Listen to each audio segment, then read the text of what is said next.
And look at this figure again.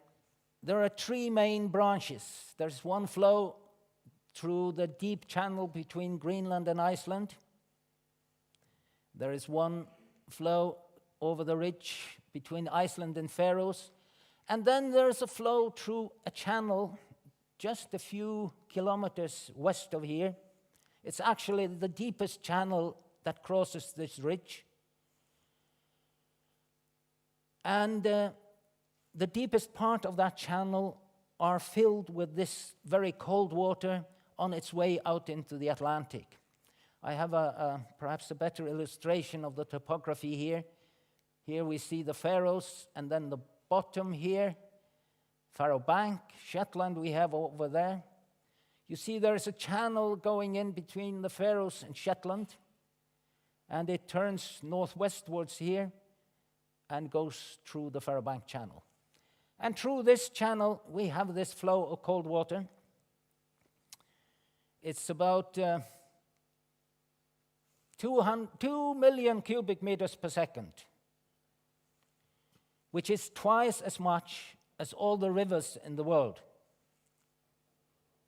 And through this very narrow, say 10-kilometer wide channel at large depths. Now, we've been monitoring that for about a decade now. We put current meters down close to the bottom. Here you see one of the current meters which we have called back to the surface, and we're about to recover it to read all the data in it and put new batteries in and then throw it out again. And from these measurements, we know now how this flow has changed from November 95 up until today, or at least a year ago or so. This figure shows monthly averaged flow. The y-axis has millions of cubic meters per second. You can see it's approximately 2, as I said. You see seasonal variations here, even perhaps differences between years, but there is no trend in this. There is no indication that this flow is either speeding up or weakening.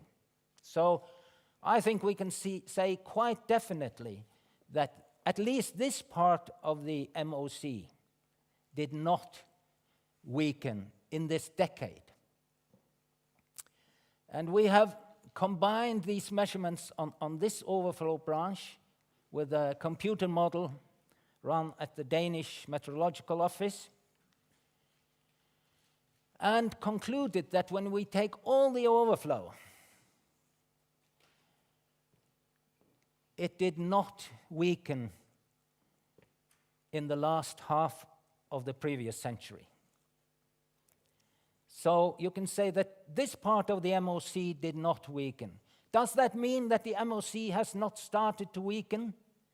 No, not necessarily, because, as I mentioned, there is also a contribution in the Labrador Sea over there. And that seems to have weakened since the mid-90s. But you should keep in mind that this component seems to have varied quite a lot in the past. So we cannot say whether this is anthropogenic, whether this is man-made, or is from purely natural causes. But it is consistent with the predictions of the climate models. And that leads me to the final question, which perhaps is also the question that most of us would like to have answered. Will this then lead to a net cooling? As I've mentioned, there has been fear of that. In our area, we get a lot of heat by this flow of Atlantic water that comes to us. If that is reduced, we lose some of that heat. And there has been fear that this would lead to cooling over parts of Scandinavia and Europe, and the earliest climate models indicated that that would be quite likely.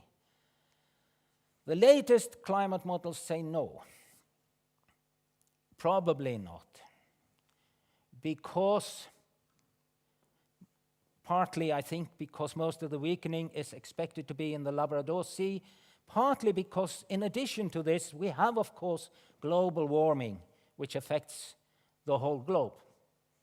And so the IPCC, in its last report, expects temperatures in the Atlantic region still to increase. And that's very nice to know. But we have to keep some things in mind here. These are predictions based on what we call climate models. A climate model is an immense computer program where you try to put all the different parts of the climate system into equations, which are physical equations, and then you try to solve those equations by running them on some of the largest computers in the world, running for months. And the climate models have become better and better. And I think, personally, I feel that as regards the large scale, the general conclusions from climate models, things like the world is going to get much warmer, those we can trust to a very high degree.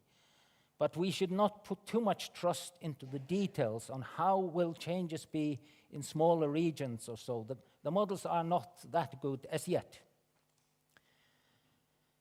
So there is some doubt about this. And then we should remember one thing, we who live here more, that we live in a very privileged area, but it's also sensitive. This figure shows the sea surface temperature on Good Friday 5 years ago. You may remember the incredibly good weather that was that day, with almost no clouds between Iceland and Scotland. So a satellite took this photograph in infrared light, which gives you the surface temperature. Red is warm, blue and violet are cold. You see the temperature scale here. You see the warm water passing south of us, and you see the warm water passing north of us. So we are surrounded by this warm water, and the cold water from the north is kept away, but it is not very far away. So if with climate change, this branch should weaken, or part of it move to the south of the Faroes, as some models say, then we'd get this cold water onto our grounds. And I don't want to make any predictions about the consequences of that. Let me end by saying this is something which is a possibility. Today we do not know how likely it is. It is fortunately less likely today than it was 5 or 10 years ago, according to the climate models.